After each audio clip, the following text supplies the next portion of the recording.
नमस्कार दोस्तों, स्वागत है आप सभी का हमारे चैनल शेयर मार्केट में। मैं हूं आपका दोस्त नवी और यहां पर हम बात करने वाले हैं पारस पेट्रोफिल्स लिमिटेड के बारे में। तो डेफिनेटली एक टाइम था कि ये स्टॉक बहुत अच्छा परफॉर्म कर रहा था और हमने भी यहां पर अच्छा खासा मुनाफा निकाला हुआ था। बट जिस हिसाब से ओवरऑल फंडामेंटल ड्रॉप होने लगे तो हमने एडवाइस नहीं दी थी कि यहाँ पर आप लॉन्ग टर्म तक बने रहिए। पर क्या यहाँ पर अभी भी ग्रोथ की अपॉर्चुनिटीज़ हैं कि यहाँ पर अगर इन्वेस्टमेंट करें तो लॉन्ग रन में हमें अच्छे रिटर्न बने?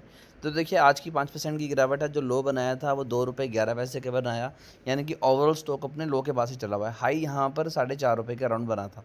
एक टाइम था कि स्टॉक बहुत प्यारे रिटर्न निकाल के दे रहा था। अगर हम यहाँ पर मैक्स चार्ट देखें तो आप क्लियरली देख पा रहे हैं कि ₹4.5 तक स्टॉक जो है जा चुका था, जबकि इसका जो लो बनाया हुआ था पहले वो 0.20 पैसे के अराउंड था। तो वहाँ से जो ₹4 तक गया वो बहुत ज़्यादा अच्छा था। और अभी भी अगर मैं स्टॉक की बात करूँ तो एक अच्छी चीज़ है कि अभी अगर हम वॉल्यूम देखें तो इस साल वॉल्यूम स्टॉक में बहुत अच्छा निकल के आया हुआ है, जो कि पहले इतना नहीं होता था। अब अगर मैं पिछले 5 सालों की भी बात करूँ, तो आप यहाँ पर पिछले 5 सालों का वॉल्यूम भी देख सकते हैं, यानी कि लोग इस शेयर में इंटरेस्ट ले रहे हैं। और अभी अगर फंडामेंटल स्टॉक की है तो वो कुछ खास नहीं है। बुक वैल्यू 0.62 की है और करंट प्राइस ₹2.5 के अराउंड है। रिटर्न ऑन कैपिटल एम्प्लॉयड 3.50 के पास है और रिटर्न ऑन इक्विटी 4 के पास है। तो दोनों ही बहुत ज़्यादा कम है। ऊपर से कंपनी के ऊपर कर्जा कोई नहीं है, तो ये तो एक अच्छा पॉइंट है। बट जो कहने का भाव ये है कि कंपनी ने पिछले कुछ टाइम से जो कर्जा था उसे चुकाने की कोशिश की, बट वो वहाँ पर कहीं ना कहीं लैग करती हुई नज़र आई।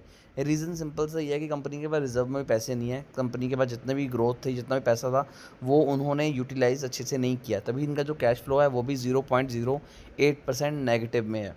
प्रमोटर होल्डिंग में कोई हमें यहाँ पर जंप नहीं दिखाई दे रही कि यहाँ पर प्रमोटर होल्डिंग इंक्रीज़ हुई हो। 40 है काफ़ी टाइम से।